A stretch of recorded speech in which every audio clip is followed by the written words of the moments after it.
this is one thing that quite a lot of coaches will not tell their fighters, and as you start progressing up the ladder, it becomes more and more important to do this.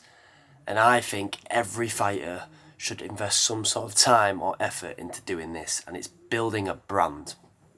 The brand is around you. You are the fighter. Because the bigger your brand, the more opportunities it's going to bring. Number one, if you have a brand, a personal brand, you're going to have a bigger following.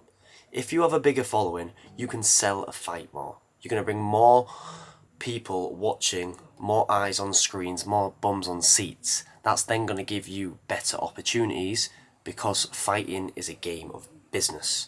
If you're going to give the promoter a lot of money, they want you on the show. If you have a following and you can sell a fight, you're going to get more opportunities because you can put those bums on seats and those eyes on screens. And unfortunately, it's not all about the fighting. That's where people that run the mouth, they build a big brand. You look at Conor McGregor, for example. He is a very good fighter, but now he can get title shots kind of when he wants because his brand's that big. He's no longer the best in the UFC. He was, but not anymore. And he's not really, I don't believe, a contender for the title. But whenever he comes back, he seems to just get title fights. And that's because his brand is that big. It's bringing the UFC that much money. They can't put that opportunity in the bin. They want that money. And that's why they give McGregor his title shots. And as well as that, especially up and coming, but once you've made it as well, sponsors. The bigger your brand, the more sponsors you're going to get, the bigger deals you're going to get. If you've got 1 million followers on Instagram and you've got one person's got 5k on Instagram, you know who's getting more money from sponsors.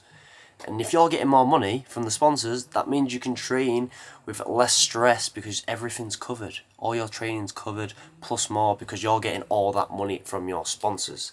And you've got to kind of look at it as a business. It's a business structure, it's not just fighting. Now, ways of building a personal brand is really done from posting on social media. And that's not really in the job description of being a pro MMA fighter or even an up and coming MMA fighter.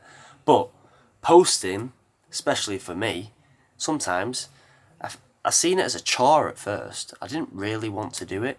I just felt it was annoying that I had to do it, and I just post once every 3 weeks. Where now, I post every single day because I look at posting in a little bit of a different mindset, where posting is an investment for my future self and my future career. Every time I post, that's one step closer to building my brand to the stage I want to build it at. If I don't post, all I'm going to do is live in a world of regrets. And that is why I have got a daily routine and schedule of posting throughout my Instagram, my TikTok, my YouTube, which this one is on, and what else have we got? I don't really post too much on Twitter, but my main ones are TikTok, Instagram, and YouTube.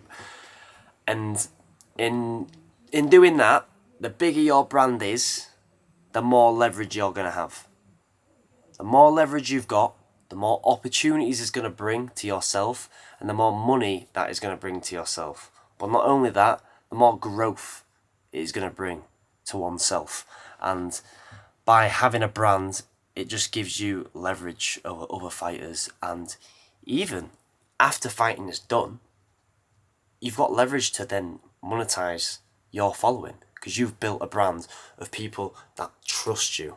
And the way you're going to do this is, well, I'm doing it, is just trying to give value of some sort.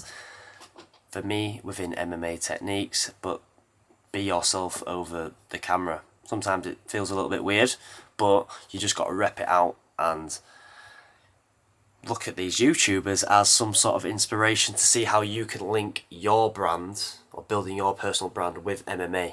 Because really, they're not the same thing. You've got to try and find that uniqueness in between of where you're going to sit and how you're going to post to build your brand. Because you've got to think about what you want to be known for. And the content you post needs to be around what you are as a brand. If you're a fighter, you need to maybe talk some trash or do some techniques or big up all these fights and call people absolute wankers and knobheads and give them every insult under the sun. And that is the game of trash talk. But that is the way we think round here. Because you've got to be built different in order to build a personal brand and a brand that as a fighter. And I'll see you in the next one. Bish, bash, bosh, pow!